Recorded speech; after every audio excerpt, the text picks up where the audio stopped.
கல் தோன்றி மண் தோன்றா காலத்து முன் தோன்றிய மூத்த குடி தமிழுக்கும் தமிழர்களுக்கும் என் வணக்கம். உயில் ஏதாவது எழுதி வைத்துவிட்டு போனார் என்று கேட்கிறாயா என்றார் வழக்கறிஞர். ஆமாம் என்றாள் ஷீலா. அப்படி ஒன்றும் இல்லை என்று இழுத்த வழக்கறிஞர் ஏதோ கவனத்துக்கு வந்துவிட்டதை போல் பேச்சை நிறுத்தினார். கொஞ்சம் இரு என்று சொல்லிவிட்டு அடுத்த அறைக்குள் விரைந்து சென்றார். வழக்கறிஞர் என்ன கொண்டு வரப் போகிறாரோ திரும்பி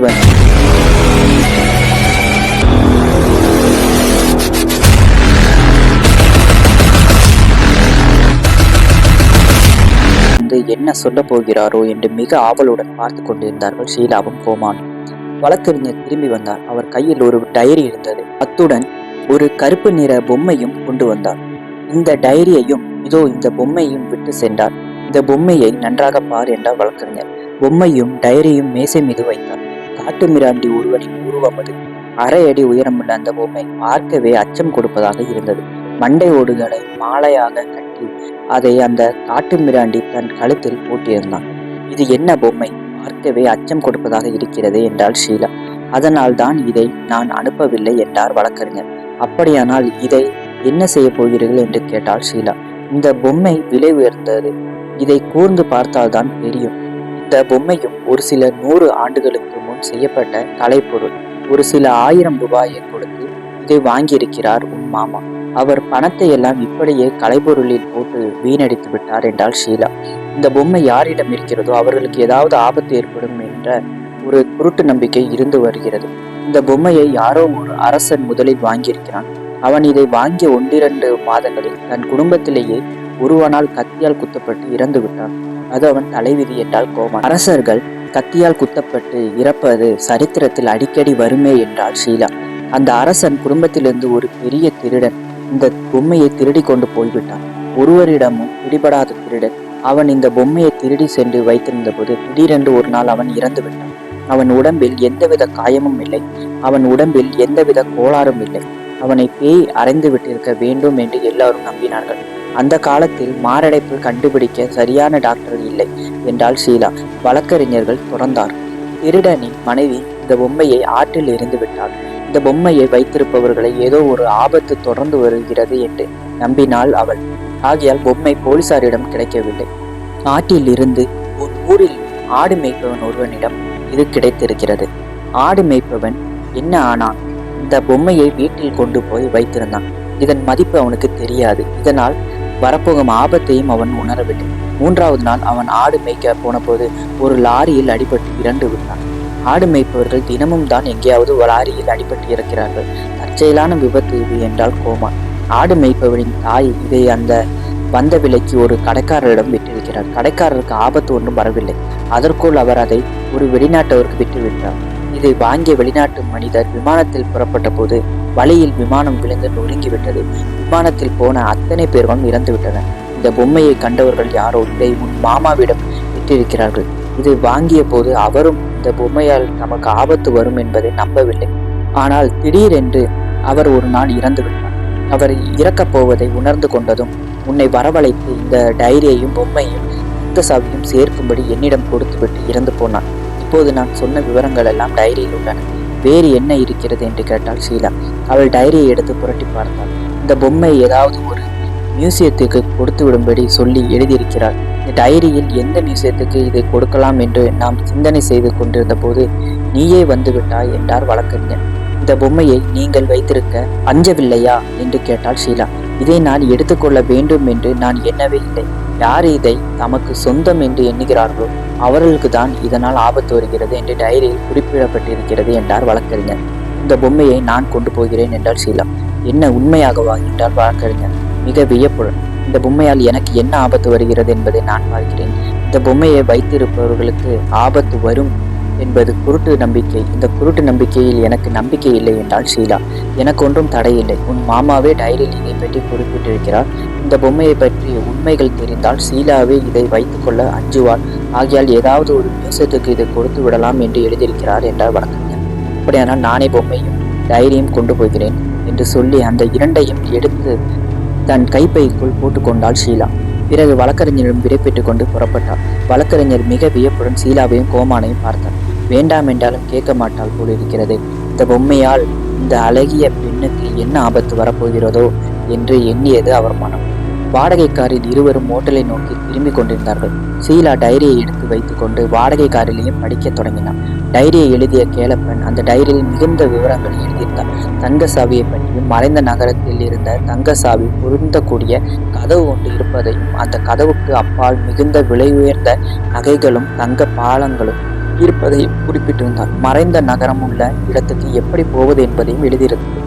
ஏகப்பட்ட விவரங்களை என் மாமா இந்த டைரியில் எழுதியிருக்கிறார் என்றார் ஷீலா. அப்படியானால் இது மிக உதவியாக இருக்கும் என்று சொல் என்றாள் கோமான். ஆமாம் என்றாள் ஷீலா. டைரியை பாதுகாப்பாக வைத்துக்கொள் என்றான் கோமான். பிறகு நாம் மறைந்த நகரத்தை தேட புறப்பட வேண்டியதுதானே என்றார். எல்லாம் திட்டப்பட்டபடியே நடந்து வருகிறது. ஆனால் உண்மையில் மறைந்த நகரத்தை கண்டுபிடிப்பதும் தங்க கதவு பொருந்திய மாளிகையை கண்டுபிடிப்பதும் அவ்வளவு எளிதா என்பதுதான் தெரியவில்லை என்றாள் ஷீலா. முயற்சி செய்து பார்த்தால் தானே தெரியும் என்றான் கோமான். இருவரும் ஓட்டலை அடைந்தார். அவர்கள் அறையை அடைந்ததும் ஷீலா தன் கைப்பையில் இருந்த காட்டு மிராண்டி பொம்மையை எடுத்து மேசை மீது வைத்தார். பிறகு அறையில் இருந்த பொருட்கள் சில இடம் மாறி இருப்பதை உணர்ந்தார். நம் அறைக்கு யாரோ வந்து போயிருக்கிறார்கள் என்றாள் ஷீலா. ஆமாம் என்றான் கோமான். அவர்கள் பெட்டிக்குள் திறக்கப்பட்டு கலைக்கப்பட்டு கிடந்தன. தலையணைகள் கீழே விழுந்து கிடந்தன. கட்டில் கொஞ்சம் தள்ளப்பட்டிருந்தது. மேசை அறைகள் திறந்து கிடந்தன. யாரோ உள்ளே புகுந்து எதையோ தேடி இருக்கிறார்கள். என்னென்ன பொருட்கள் போய்விட்டன பார் என்றான் கோமான். பெட்டிகளை பார்த்தான். எங்கெங்கே என்னென்ன பொருட்களை வைத்திருந்தோமோ என்று நினைவுபடுத்தி பார்த்தான். ஒன்று போகவில்லை. பணம் கூட அப்படியே இருக்கிறது என்றாள் ஷீலா. கோமான் தன் பெட்டியை ஆராய்ந்து பார்த்தான். அவன் பெட்டியிலும் ஒன்றும் களவு போகவில்லை. நமது அறைக்கு வந்தவர்கள் எதையும் திருடி போகவில்லை. அவர்கள் ஒருவேளை தங்க சாவியை தேடி வந்திருக்கலாம். அதுதான் என் கைப்பையில் பாதுகாப்புடன் இருக்கிறது என்றாள் ஷீலா.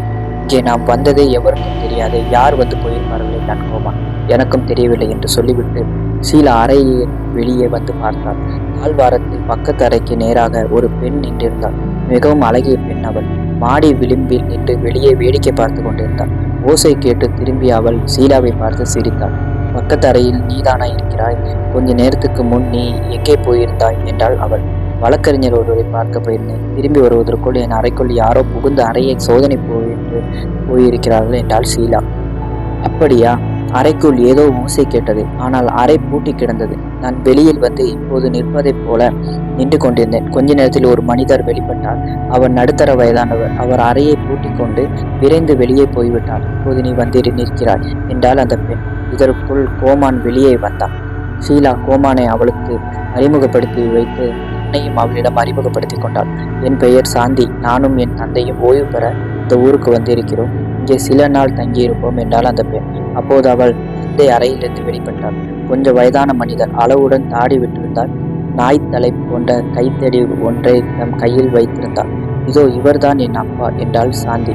அவர்களை அறிமுகப்படுத்திவிட்டு, அப்பா, இவர்கள் அறையில் யாரோ புகுந்து எதையோ தேடி பார்த்திருக்கிறார்கள்.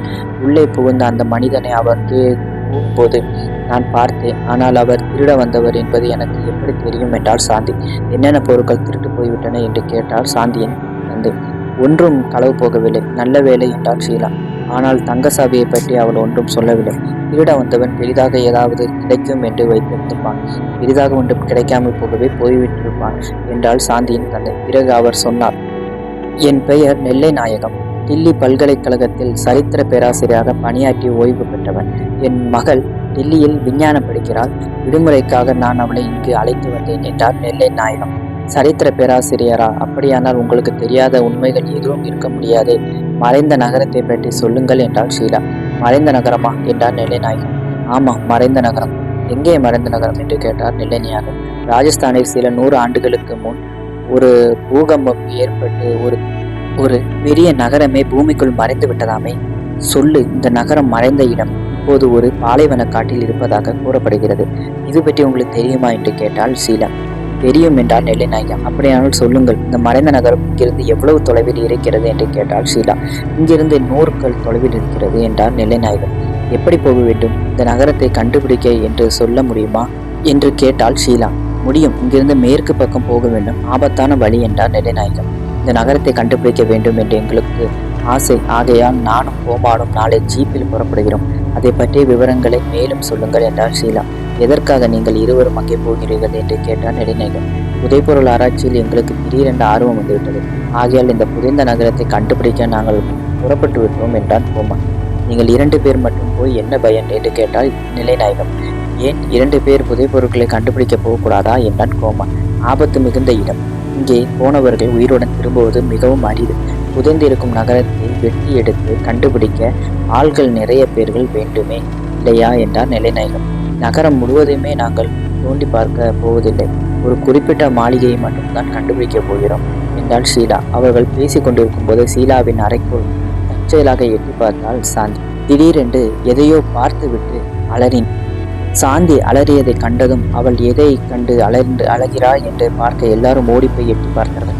அவள் அந்த காட்டு மிராண்டி பொம்மையை கண்டுதான் அப்படி அலறினாள். அதோ அந்த பொம்மை என்று சுட்டி காட்டினாள் சாந்தி. அது வெறும் பொம்மைதான், அதை கண்டு ஏன் அலறுகிறாய் என்றாள் ஷீலா. நெல்லைநாயகம் மெல்ல நடந்து சென்று அந்த பொம்மையை கூர்ந்து பார்த்தார். இந்த பொம்மை ஏது என்றார் ஷீலாவிடம். எனக்கு கிடைத்தது. எப்படி கிடைத்தது? என் மாமா எனக்கு இதை பரிசாக கொடுத்து விட்டு இறந்து விட்டார். யார் உன் மாமா? பெயரை சொன்னால் தெரியுமா?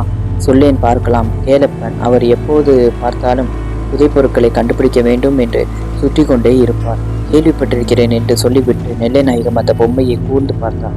அதன் பக்கத்தில் போய் அதை கையில் எடுத்து பார்த்து விட்டு மீண்டும் அங்கே வைத்து விட்டான். பொம்மை என்ன சொல்கிறது என்று கேட்டாள் ஷீலா. அச்சம் கொடுக்கும் பல விவரங்களை சொல்லுகிறது என்றார் நெல்லைநாயகம். சொல்லுங்கள். உன் மாமன் இறந்து போனதை பற்றி வியப்படையவில்லை. நீங்கள் என்ன சொல்லுகிறீர்கள் என்றாள் ஷீலா. இந்த பொம்மையை வைத்திருப்பவர்கள் விரைவில் இறப்பார்கள். இந்த பொம்மையை பற்றி சரித்திரத்தில் சான்றுகள் உள்ளன. நெல்லைநாயகம் உண்மையிலேயே சரித்திரம் படித்தவர், விவரம் தெரிந்தவர் என்பதை உணர்ந்து கொண்டாள் ஷீலா. நெல்லைநாயகம் சொன்ன விவரங்கள் ஏறக்குறைய வழக்கறிஞர் சொன்ன விவரங்களைப் போலவே இருந்தன. வழக்கறிஞர் சொல்லாத ஒரு விவரத்தை பேராசிரியர் நெல்லைநாயகம் சொன்னார். உன் மாமன் கேலப்பன் மனமே செய்து கொள்ளவில்லை என்று நீ எண்ணிக்கொண்டிருக்கிறாய் அல்லவா? அதுதான் தவறு என்றார் அவர். எப்படி தெரியும்? சொல்லுங்கள். உண்மையில் அவர் மனம் செய்து கொண்டாரா என்றார் ஷீலா. மனம் செய்து கொள்ளும் ஆசை முதலில் அவருக்கு இல்லை. கலைப்பொருட்களை சேகரிக்க வேண்டும், புதைப்பொருட்களை கண்டுபிடிக்க வேண்டும், பிறகு அவற்றை எல்லாம் கொண்டு போய் மேல் நாடுகளில் விட்டு பெரும் பணம் சேர்த்து கொண்டு அமைதியுடன் அங்கே வாழ வேண்டும் என்றுதான் எண்ணினார். ஆனால் அவர் திட்டத்தை ஒரு அழகி பாழாக்கிவிட்டார் என்றார் நெல்லைநாயகம். எப்படி, எப்போது என்றால் ஷீலா. மிகவும் அண்மையில்தான். புதைப்பொருட்களை தேடி காடுகளில் தன்னந்தனியராக சுற்றி கொண்டிருந்த போது காட்டில் ஒரு அழகிய பெண்ணை கண்டார். நாடோடி பெண். அவள் கண்டதும் அவள் மீது காதல் கொண்டார். அவளும் இவர் மீது காதல் கொண்டார் என்றான் நெல்லைநாயகம். சினிமாவில் நடப்பதை போல் இருக்கிறதே என்றான் கோமான். சினிமாவில் என்ன, உண்மையான வாழ்க்கையிலும் இப்படி அடிக்கடி நடக்கிறது. உன் மாமனின் வாழ்க்கையிலும் அப்படித்தான் நடந்தது. இருவரும் பக்கத்தில் இருந்து ஒரு கிராமத்துக்கு போய் ஒரு கோயிலில் மனம் செய்து கொண்டார்கள். அன்று அந்த கிராமத்தில் உள்ள எல்லாருக்கும் விருந்து. இதனால் இந்த செய்தி காட்டில் உள்ள கிராமங்களில் எல்லாம் பரவியது. கேலப்பனும் அந்த நாடோடி பெண்ணும் புதைப்பொருட்களை தேடி சுற்றி திரிந்தார்கள். கேலப்பன் அவள் மீது உயிரை வைத்திருந்தார். புதைந்த நகரத்தில் தங்க கதவு பதித்த மாளிகை ஒன்றை கூட இந்த பெண் தான் கண்டுபிடித்து கேலப்பனுக்கு காட்டினார் என்று ஒரு ரகசிய வதந்தி என்றார் நெல்லைநாயகம். ஏது இந்த நெல்லைநாயகத்துக்கு தெரியாத ரகசியம் இருக்காது போல இருக்கிறது. இவர் மிகவும் விவரம் தெரிந்தவராக இருப்பார் போல இருக்கிறது என்று எண்ணியது ஷீலாவின் மனம். பிறகு என்றாள் ஷீலா. நாடோடி பெண்ணுக்கு காட்டில் திடீரென்று விஷம் காய்ச்சல் வந்துவிட்டது. அவளை சிகிச்சைக்கு கொண்டு போகும் முன் இவள் இறந்து விட்டாள். எல்லாம் கனவில் நடந்ததை போல் ஆகிவிட்டது. இத்தனை ஆண்டுகளுக்கு தனியாகவே திரிந்து கொண்டிருந்த கேலப்பன் இந்த நாடோடி பெண்ணை மணந்து கொண்டதும் மகிழ்ச்சியுடன் இருந்தார். புதைந்த நகரத்தை கண்டுபிடிக்க அவள் உதவி செய்வது அவருக்கு புது அனுபவமாக இருந்தது. திடீரென்று அவள் இறந்து விட்டதும் என்றாள் ஷீலா. தனிமையை கேலப்பன் தாங்கிக் கொள்ள முடியவில்லை. முன்னை போல் எங்கும் தனியாக அவனால் போக முடியவில்லை. நாடோடி பெண் இறந்து விட்டதற்கு காரணம் அந்த பொம்மைதான் என்று அவர் எண்ணினார். கிராமங்களில் உள்ளவர்கள் வேறு மாதிரி பேசிக்கொண்டார்கள். என்ன பேசிக்கொண்டார்கள் என்று கேட்டார் ஷீலா. நாடோடிகளை தவிர வேறு யாரையும் மணந்து கொள்வதில்லை. நாடோடி கூட்டத்திலே மிகவும் ஒரு அழகிய பெண் கேலப்பெண்ணை மணந்து கொண்டதும் நாடோடிகள் அதை விரும்பவில்லை என்றும், ஆகையால் அவர்கள் மந்திரம் செய்து அவளை கொண்டு விட்டதாகவும் ஒரு வதந்தி பரவியது. நீங்கள் நம்புகிறீர்களா என்று கேட்டாள் ஷீலா. நான் நம்பவில்லை என்றான் கோமான். நான் நம்புகிறேன். நாடோடிகள் இப்படிப்பட்ட வேலைகளில் கை தேர்ந்தவர்கள் என்றால் சாந்தி.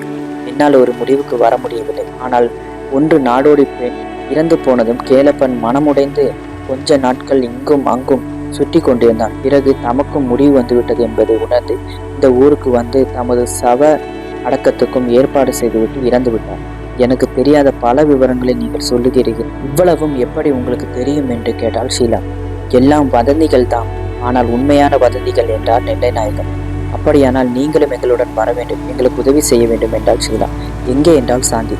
நாங்கள் எங்கே, எதற்காக உண்மையில் போகிறோம் என்பது உங்களுக்கு தெரிந்திருக்குமே என்றாள் ஷீலா. அவள் இப்படி சொல்லிவிட்டு நெல்லைநாயகத்தை பார்த்து சிரித்தாள். தெரியும், தங்க கதவு பதித்த மாளிகையை கண்டுபிடிக்க என்றார் நெல்லைநாயகம் மிக அமைதியுடன். நெல்லைநாயகத்தையும் சாந்தியையும் தங்களுடன் அழைத்து போவதை கோமான் விரும்பவில்லை. நாம் போவது ரகசியமாக இருக்க வேண்டும் என்று நாம் எண்ணினோம். எல்லா உண்மைகளையும் நெல்லைநாயகத்திற்கும் சொல்லிவிட்டாயே என்றான் கோமான். நான் சொல்ல வேண்டுமா? எல்லாமே இந்த பேராசிரியர் நெல்லைநாயகத்துக்கு தெரிந்திருக்கிறது இல்லையா? இவ்வளவு உண்மைகள் தெரிந்த இவருடைய உதவி இருந்தால் நமக்கு பக்கபலமாக இருக்கும் அல்லவா என்றான் ஷீலா. தங்க கதவு பதித்த மாளிகையை கண்டுபிடித்ததும் நெல்லைநாயகன் நம்மை சும்மா விட்டு விடுவாரா? நாம் கண்டுபிடிக்கும் பொருட்களை பங்கு கேட்பார் இல்லையா என்றால் கோமான். கேட்கட்டும், நியாயமான பங்கை கொடுப்போம். ஆனால் இவர் உதவி தான் எளிதும் முடியும் என்று எனக்கு தோன்றுகிறது என்றால் ஷீலா மிக கண்டிப்பாக. கோமானால் மேலே பேச முடியவில்லை. காதலை விட புதைப்பொருளை கண்டுபிடிப்பதில் தான் அவள் மிகுந்த கவனத்தை செலுத்துகிறாள் என்பதை அவளே தெளிவாக சொல்லியிருந்ததால் கோமான் பேசாமல் இறந்துவிட்டான். அவர்கள் புறப்பட அவன் ஜீப் ஒன்றை வாங்கினான். வழியில் உண்ண உணவு வகைகளையும் வாங்கினான். பல நாட்கள் ஆனாலும் கெடாத பால்களையும் பல டின்களையும் வாங்கி கொண்டான். எல்லா ஏற்பாடுகளையும் செய்து முடித்ததும் எல்லாரும் புறப்பட முன்னேற்பாடானார்கள்.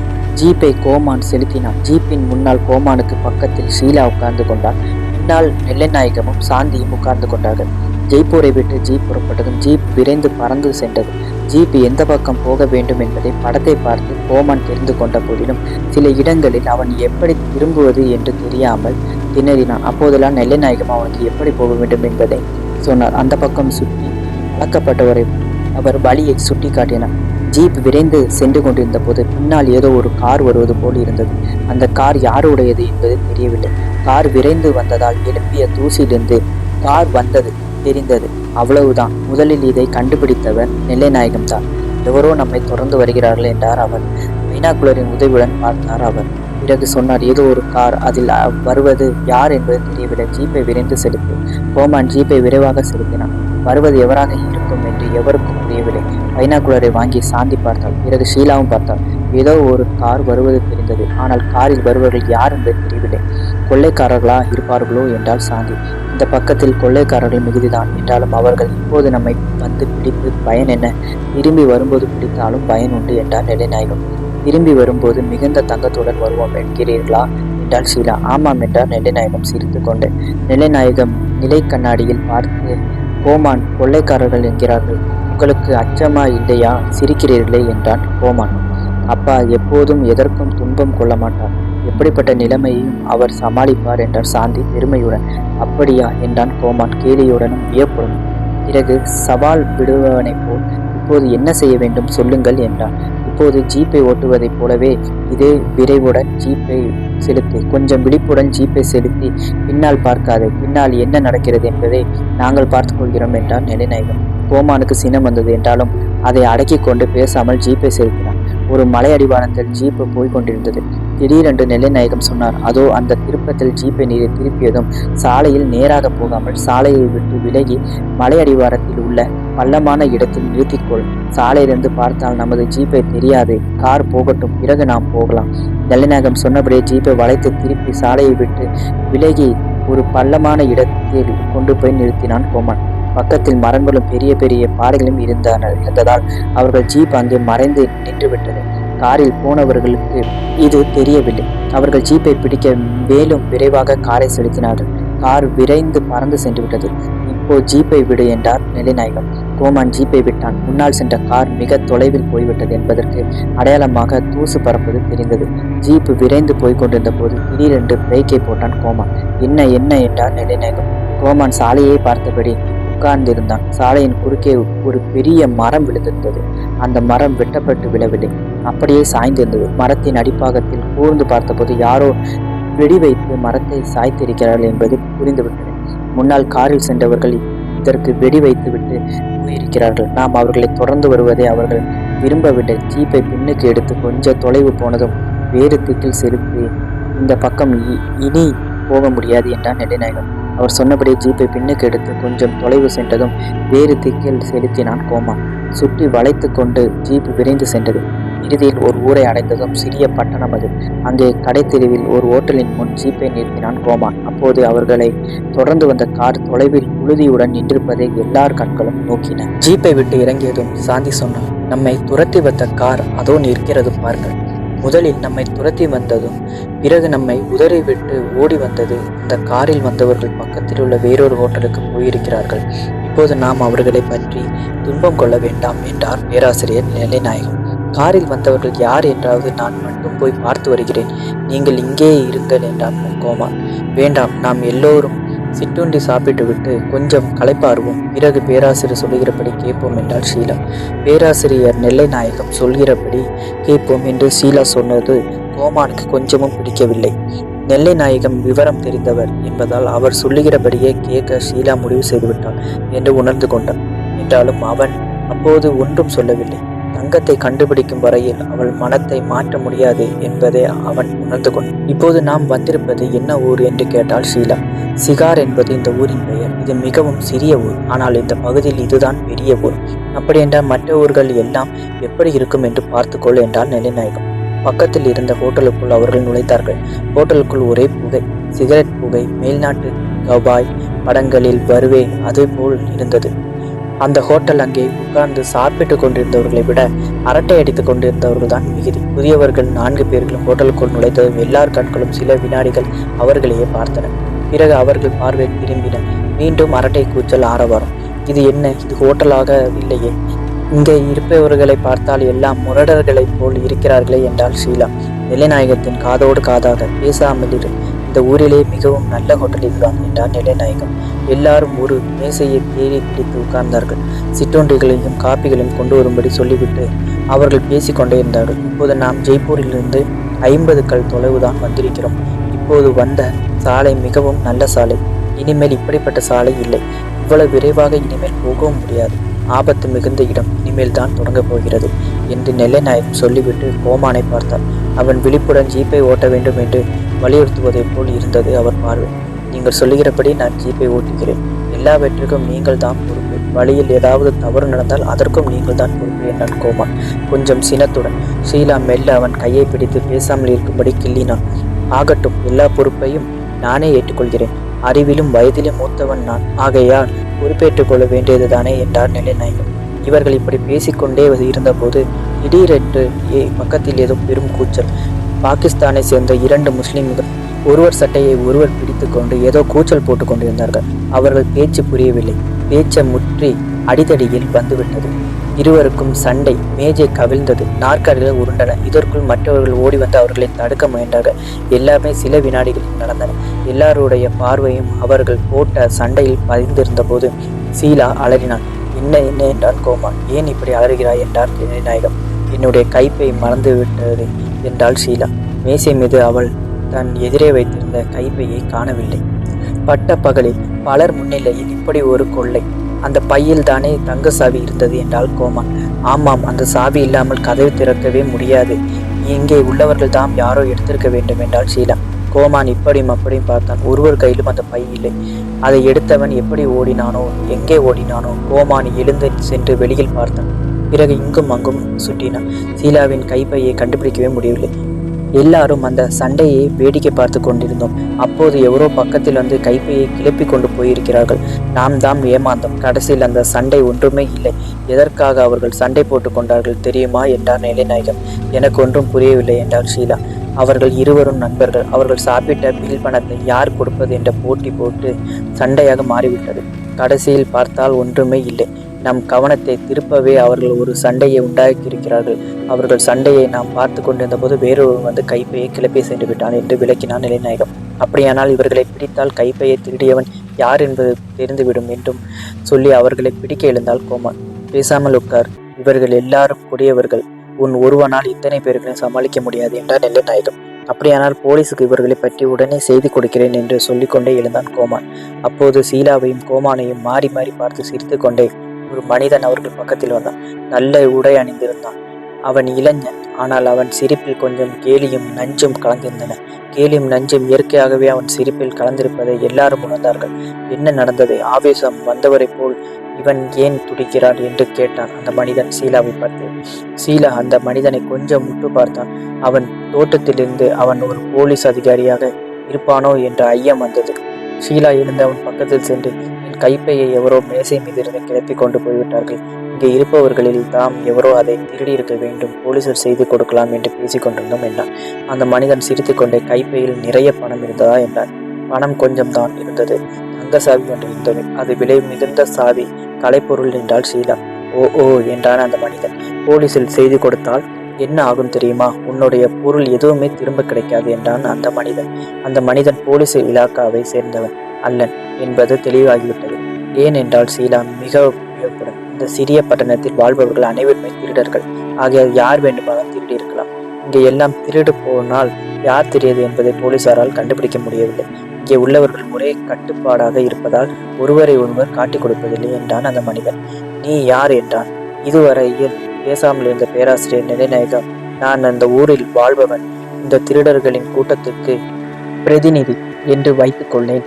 என் பெயர் ஆந்தை என்று சொல்லிவிட்டு அவன் தன் கண்களை உருட்டி பார்த்தபோது ஷீலாவுக்கு சிரிப்பு தாழ முடியவில்லை. வாய்விட்டு சிரித்தாள். ஆந்தை போலவே விழித்து பார்க்கிறாயே என்றாள் ஷீலா. சிறிய வயதிலே எனக்கு கண்கள் மிக பெரியவனாக இருந்தன. நான் விழித்து விழித்து பார்ப்பதை பார்த்து எனக்கு எல்லோரும் ஆந்தை என்று செல்ல பெயரிட்டார்கள். அந்த பெயரே எனக்கு நிலைத்து விட்டது என்றான் அவன். அப்படியா? மிகவும் வேடிக்கையான மனிதன் என்றாள் ஷீலா. பிறகு இப்போது களவு போன கைப்பைக்கு என்ன வழி என்று கேட்டாள் ஷீலா. இவனை கட்டி போட்டு உதைத்தால் கைப்பை வந்துவிடும் என்றான் கோமான் சின்னத்துடன். ஆந்தை அவனை விழித்து பார்த்தான். அப்போது அவன் சிரித்து கொண்டே, இங்கே இருப்பவர்கள் எல்லாரும் என் ஆட்கள், கொஞ்சம் சாடை காட்டினால் போதும், உன்னையே கட்டி போட்டு விடுவார்கள் என்றான். கோமானை பேசாமல் இருக்கும்படி சாடை காட்டினாள் ஷீலா. பிறகு ஆந்தையை பார்த்து கேட்டாள், என்ன செய்யலாம், நீயே சொல்லு. ஆந்தை ஷீலாவிடம் சொன்னான், தங்கசாவியை மீட்டுக் கொடுப்பது என் பொறுப்பு. நாளை காலையில் 10 மணிக்கு உன் கைப்பையை நானே கொண்டு வந்து தருகிறேன். இதே சாலையில் கடைசியில் ஒரு பெரிய ஹோட்டல் இருக்கிறது. அந்த ஹோட்டலுக்கு மிக சரியாக 10 மணிக்கு வா. உன் கைப்பை உன்னிடம் வந்து சேரும்.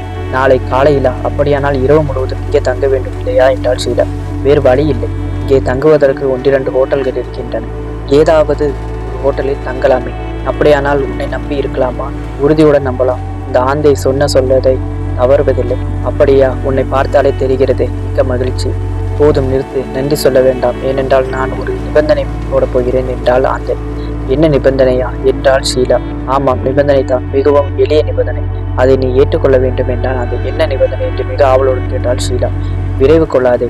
நாளை காலையில் நான் குறிப்பிட்ட ஹோட்டலில் மீண்டும் காண்போம். உனக்கு தனியாக வர அச்சமாக இருந்தால் உன் நண்பர்களுடன் வரலாம். எனக்கு ஒன்றும் தடை இல்லை என்றான் ஆந்தை. பிறகு அவன் கையை அசைத்து விடை பெற்று கொண்டு போய்விட்டான். மேலே ஒன்றும் பேச இடம் கொடுக்கவில்லை. முல்லை முள்ளால் தான் எடுக்க வேண்டும். இந்த ஆந்தை இருக்கிறானே, இவன் சொன்னது அனைத்தும் உண்மையே. இந்த ஊரில் உள்ளவர்கள் எல்லாருமே திருடர்கள். போலீசில் செய்தி கொடுத்தால் எந்தவித பயனும் இருக்காது. இவனை கொண்டே கைப்பையை மீட்பதுதான் நல்லது என்றான் நெல்லைநாயகன். அவன் ஏதோ நிபந்தனை போட்டுவிட்டு போகிறானே, என்ன நிபந்தனையோ? கையை கொண்டு வந்து கொடுத்துவிட்டு என்ன கேட்க போகிறானோ என்றான் கோமான். பெரிதாக ஏதாவது இனாம் கேட்பான் போடு இருக்கிறதே என்றாள் சாந்தி. இனாம் கேட்டால் கொடுத்து விடலாமே. ஆனால் அவன் பேசியதை பார்த்தால் இனாம் கொடுத்தாலும் வாங்க மாட்டான் போல இருக்கிறதே என்றாள் ஷீலா. எல்லாரும் புறப்பட்டு அந்த ஹோட்டலிலிருந்து வெளியே வந்தபோது அவர்களுக்கு வியப்பு காத்திருந்தது. கொஞ்சம் தொலைவில் நின்ற மர்ம கார் போய்விட்டது. நம்மை தொடர்ந்து வந்த கார் போய்விட்டதே. அதில் வந்தவர்கள் யாரென்றே பார்க்கவில்லையே என்றாள் சாந்தி. கைப்பையை கிளப்பி சென்றவர்களே, ஒருவேளை அவர்கள் தாமோ? அப்படியானால் நாம் ஏமாந்து விட்டோம் என்றான் கோமான். இருக்கலாம். நாம் எதற்காக ஜீப்பில் வருகிறோம் என்பது தெரிந்து அவர்கள் நம்மை தொடர்ந்து வந்திருக்கிறார்கள். பிறகு நமக்கு முன் இங்கே வந்து தங்கசாவி திருட ஏற்பாடு செய்திருக்கிறார்கள். இந்த ஆந்தை கைப்பையை நாளைக்கு கொடுப்பதாக சொன்னானே, அது ஏன் தெரியுமா? அதற்குள் காரில் சென்றவர்கள் நீண்ட தொலைவு போய்விடுவார்கள். நாம் அவர்களை பிடிக்க முடியாது. நாளை காலையில் வந்து ஆந்தை கைப்பை கிடைக்கவில்லை, இந்த ஊர் திருடர்கள் அதை திருடவில்லை என்று சொல்லப் போகிறான் என்றாள் சாந்தி. சாந்தியின் ஊகம் உண்மையாக இருக்கலாம் என்றான் கோமான். நான் ஆந்தையை நம்புகிறேன். நாளை காலையில் அவனை காண்போம் என்றாள் ஷீலா உறுதியுடன். வேறு வழி என்றான் கோமான் கேலியுடன். ஷீலா அப்படி சொல்லிவிட்டாலே தவிர இரவெல்லாம் அவளுக்கு தூக்கம் வரவில்லை. தங்கசாவி திரும்ப கிடைக்கும் என்ற நம்பிக்கை குறைந்து வந்தது அவளுக்கு. அவர்கள் தங்கியிருந்த ஹோட்டலில் அவ்வளவாக கூட்டமில்லை. அங்கே எல்லா அறைகளும் காலியாக கிடந்தன. ஷீலாவும் சாந்தியும் ஒரு அறையில் தங்கியிருந்தார்கள். பேராசிரியர் நெல்லைநாயகமும் கோமானும் வேறொரு அறையில் தங்கியிருந்தார்கள். விடிந்ததும் ஷீலா கொஞ்சம் சுறுசுறுப்பாக இருந்தாள். குளித்துவிட்டு பரபரப்புடன் வேறு ஆடைகளை அணிந்து கொண்டால் நேரம் ஓடவில்லையே என்று துடித்தாள். 10 மணிக்கு ஆந்தையை காண வேண்டும், தங்கசாவியை திரும்ப பெற வேண்டும் என்று துடித்தது அவள் மனம். தங்கசாவி திரும்ப கிடைக்குமா இல்லையா என்பதன் முடிவு எப்படியும் 10 மணிக்கு தெரிந்துவிடும் அல்லவா? மற்றவர்கள் சோர்ந்து போயிருந்தார்கள். ஆந்தையின் பேச்சில் ஏதோ சூது இருந்ததாக மற்றவர்கள் எண்ணினார்கள். களவு போன பொருளை எங்கேயாவது திருடர்களை திரும்ப கொடுப்பார்களா என்ற எண்ணம் அவர்களிடம் மேலோங்கி நின்றது. சுறுசுறுப்புடன் காணப்பட்ட ஷீலாவை கண்டதும் ஆந்தையை காண இப்போதே நீ ஆயத்தமாகிவிட்டாயா என்று கோமான் கேட்டான். ஆமாம் என்றாள் ஷீலா. நாம் நேரத்தை வீணாக்கி கொண்டிருக்கிறோம் ஷீலா என்றான் கோமான். நீங்கள் என்ன சொல்கிறீர்களே என்று கேட்டாள் ஷீலா. களவு பண்ண தங்கசாவி திரும்ப கிடைக்கும் என்ற நம்பிக்கை எனக்கு முதலிருந்தே இல்லை, இப்போதும் இல்லை. அப்படியானால் சொல்கிறேன் கேள். தங்கசாவி திரும்ப கிடைக்கவில்லை என்று எண்ணிக்கொண்டு நேற்றே நாம் புறப்பட்டிருக்க வேண்டும். புறப்பட்டு தங்கசாவி எதற்கு? தங்கமுள்ள மாளிகையை கண்டுபிடித்து தங்க கதவை திறப்பதற்கு தானே சாவி வேண்டும். சாவி இல்லாவிட்டால் என்ன, கதவை திறக்க முடியாதா? பூட்டை உடைக்கலாம் என்கிறீர்களா? ஆமாம், ஒரு சிறிய வெடியை வைத்தால் போதும், பூட்டு தகர்ந்துவிடும் இல்லையா என்றான் கோமான். நீங்கள் சொல்லுவதும் உண்மைதான். ஆனால் என்ன? அப்படியானால் என் மாமா தங்கசாவியை ஏன் எனக்கு அனுப்பி வைக்க ஏற்பாடு செய்தார்? இப்படி ஒரு மாளிகையில் தங்க கதவு இருக்கிறது, அந்த கதவுக்கு பின்னால் ஏகப்பட்ட தங்கம் கிடைக்கிறது என்று மட்டும் தெரிவிக்க ஏற்பாடு செய்திருக்கலாமே. அப்போது நீ நம்புவாயா? தங்கசாவியை கண்டதும் அந்த சாவி பழக்கத்தில் இருந்து வந்தது என்ற உண்மையை உணர்ந்து கொண்டு ஆர்வத்துடன் புறப்பட்டு விட்டாய் அல்லவா?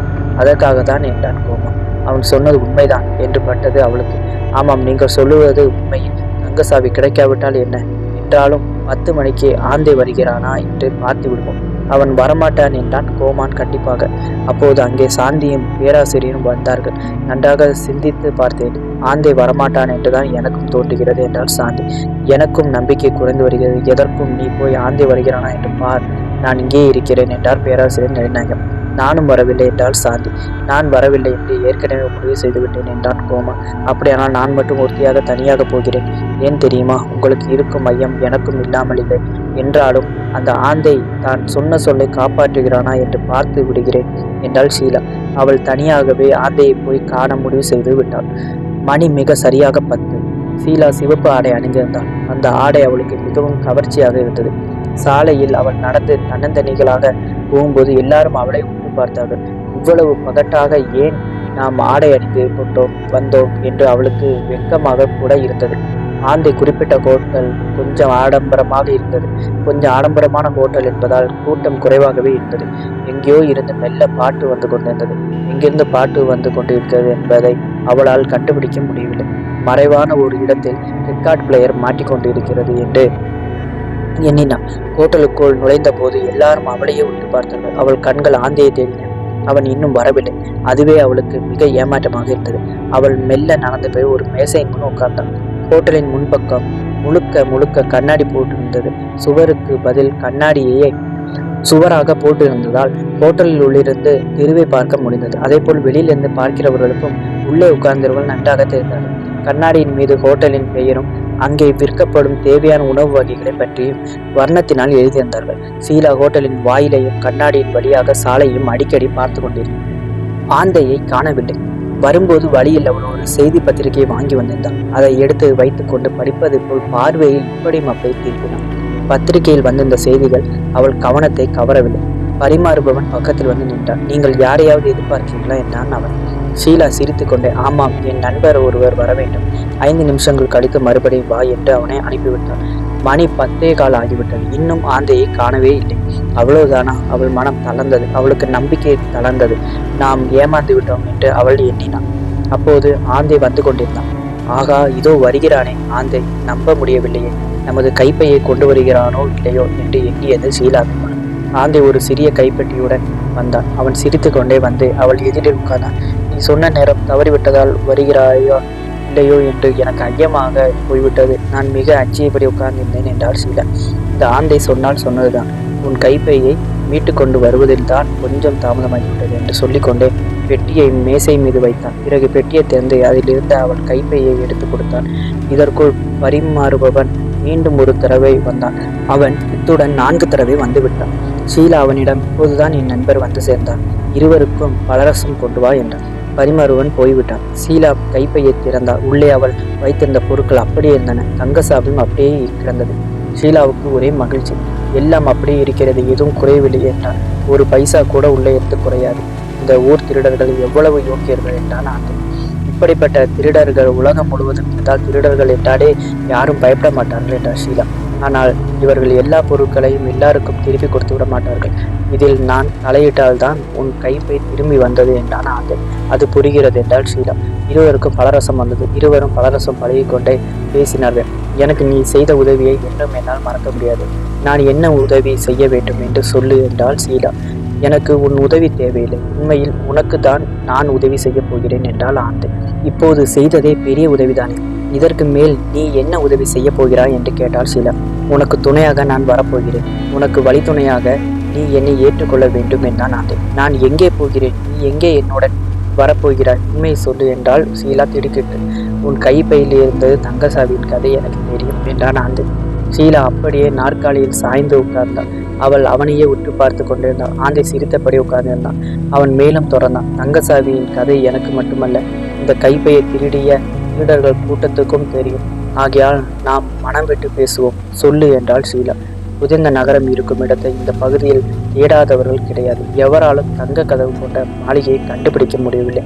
பேராசிரியர் நிலைநாயகத்தின் உதவியுடன் உன்னால் கண்டுபிடித்துவிட முடியும் என்று நாங்கள் நம்புகிறோம். என்றாலும் நான் கூட வந்தால் புதைந்த நகரம் உள்ள இடத்தை மிக எளிதில் என்னால் கண்டுபிடித்து சொல்ல முடியும். நீங்கள் போகும் இடம் ஆபத்து மிகுந்த இடம். எங்கெங்கே என்னென்ன ஆபத்துகள் வரும் என்பதை உங்களால் கண்டுபிடிக்க முடியாது. என்னால் கண்டுபிடித்து சொல்ல முடியும். நாங்கள் விழிப்புடன் போய் வருகிறோம். உன் உதவி எனக்கு தேவையில்லை என்றாள் ஷீலா. அப்படி சொல்லிவிட முடியாது. நான் தான் முன்பே ஒரு நிபந்தனை போட போவதாக சொல்லிவிட்டு போனேனே, நினைக்கவில்லையா? நினைவிருக்கிறது என்றாள் ஷீலா. நீ கண்டுபிடிக்கும் தங்கத்தில் ஒரு பங்கை திருடர்கள் கூட்டத்துக்கு கொடுத்து விட வேண்டும். இந்த நிபந்தனையில் தான் உன் கைப்பையை நான் கொண்டு வந்தேன். இந்த பகுதியில் வாழும் திருடர்கள் என்பதால் புதையலில் ஒரு பங்கை அவர்கள் கேட்பதில் என்ன தவறு என்றான் ஆந்தை. அப்படியா என்று கேட்டுவிட்டு சிந்தித்தாள் ஷீலா. ஆமாம், ஆகையால் நீ நிபந்தனை ஏற்றுக்கொள்ள வேண்டும். திருடர்கள் பிரதிநிதியாக நான் உனக்கு காட்டில் வழிகாட்டியாக வருகிறேன் என்று நீ சொல்ல வேண்டும். கேட்பவர்களுக்காக யார் நம்மை பார்த்து என்ன கேட்கப் போகிறார்கள்? எதிர்பாராத பலரை நாம் காணப்போகிறோம். வியக்கத்தக்க பல மனிதர்கள் நம்முன் தோன்றுவார்கள். அவர்களிடம் என்ன சொல்ல வேண்டும் தெரியுமா? புதைப்பொருட்களை பொழுதுபோக்காக வாராய்ந்து கண்டுபிடிக்க எல்லோரும் வந்திருப்பதாக அவர்களிடம் சொல்ல வேண்டும். தவறி வேறு ஒன்றும் சொல்லக்கூடாது என்றான் ஆந்தை. ஷீலா சில நிமிடங்கள் யோசனை செய்து ஒரு முடிவுக்கு வந்தாள். பிறகு ஆகட்டும், நீ என்னுடன் வா என்றான். ஆந்தையின் நேர்மை அவளுக்கு மிகவும் பிடித்திருந்தது. கைப்பையுடன் வெற்றிகரமாக திரும்பி வந்த ஷீலாவை கோமானும் சாந்தியும் நெல்லைநாயகம் வியப்புடன் வரவேற்றார்கள். அந்த ஆந்தை மிகவும் யோக்கியமானவன், வேடிக்கையானவன், விவரம் தெரிந்தவன். சொன்னபடி கைப்பையை திருப்பி கொண்டு வந்து கொடுத்து விட்டான் என்றாள் ஷீலா. அவன் என்ன நிபந்தனை சொன்னான் என்று கேட்டாள் சாந்தி. காட்டில் நமக்கு அவன் வழிகாட்டியாக வர அனுமதிக்க வேண்டும் என்றாள் ஷீலா. வழிகாட்டியாகவா? நமக்கு எதற்கு வழிகாட்டி என்றான் கோமான். நாம் போகும் இடம் ஆபத்தான இடம். அந்த பகுதியில் அவனுக்கு தெரியாத இடமே இல்லை. ஆகையால் அவன் வருவது நல்லதுதான் என்றாள் ஷீலா. அவன் ஏதோ திட்டத்துடன் வருகிறான் என்றான் கோமான் சினத்துடன். ஒன்றும் திட்டமில்லை. உண்மை இதுதான். என் கைப்பையை திருடிய கூட்டத்தினருக்கு நாம் எங்கே போகிறோம், எதற்காக போகிறோம் என்றெல்லாம் தெரிந்திருக்கிறது. நாம் கண்டுபிடிக்க போகும் தங்கத்தில் திருடர்களுக்காக பங்கு கேட்கிறான் அவன். அவ்வளவுதான் என்றாள் ஷீலா. பங்கு கொடுக்க நீ ஒப்புக்கொண்டாயா என்றான் கோமான். ஆமாம் என்றாள் ஷீலா. எல்லாவற்றையும் கேட்டுக்கொண்டு பேசாமல் நின்று கொண்டிருந்த பேராசிரியர் நிலைநகம் அவன் வரட்டும், நல்லதுதான் என்றான். அதே நேரத்தில் அவர் மனம் எண்ணியது. தங்கத்தில் பங்கா வேண்டும். இந்த ஆந்தை வரட்டும், அவனை என்ன செய்ய வேண்டும் என்பது எனக்கு தெரியும். சிகார் என்னும் அந்த ஊரிலிருந்து 2 வண்டிகள் புறப்பட்டன. ஒன்று ஜீப், மற்றொன்று கார். ஜீப்பை ஓட்டி சென்றான் கோமான். ஜீப்பில் பேராசிரியர் நிலைநாயகமும் சாந்தியும் உட்கார்ந்திருந்தார்கள். கார் ஆந்தையிடம் இருந்தது. ஆந்தையும் ஜீப்பில் தான் வந்து தொத்திக் கொள்வான் என்று எதிர்பார்த்த எல்லாருக்கும் அவன் ஒரு காரில் வந்த வியப்பாக இருந்தது. காரை அவனே ஓட்டி வந்தான். புறப்படும் நேரத்தில் அவன் ஜீப்பில் ஏறப்போன ஷீலாவை பார்த்து, ஷீலா, நான் காரில் தனியாக வர வேண்டுமா? நீ என்னுடன் வா, பேசிக்கொண்டே போகலாம் என்றான் உரத்த குரலில். சிரித்து கொண்டே கோமானை பார்த்து, பாவம், ஆந்தை தனியாக வருவானே, நான் அவன் காரில் வருகிறேன் என்று சொல்லிவிட்டு ஓடி போய் ஆந்தையின் காரில் ஏறி உட்கார்ந்து விட்டான். கோமானுக்கு கொதிப்பு ஏற்பட்டது. ஆனாலும் அவன் ஒன்றும் பேச முடியவில்லை. காரை கிளப்பிய ஆந்தை கோமானை பார்த்து உரக்க சொன்னான், நான் தானே வழிகாட்டி, ஆகையால் நான்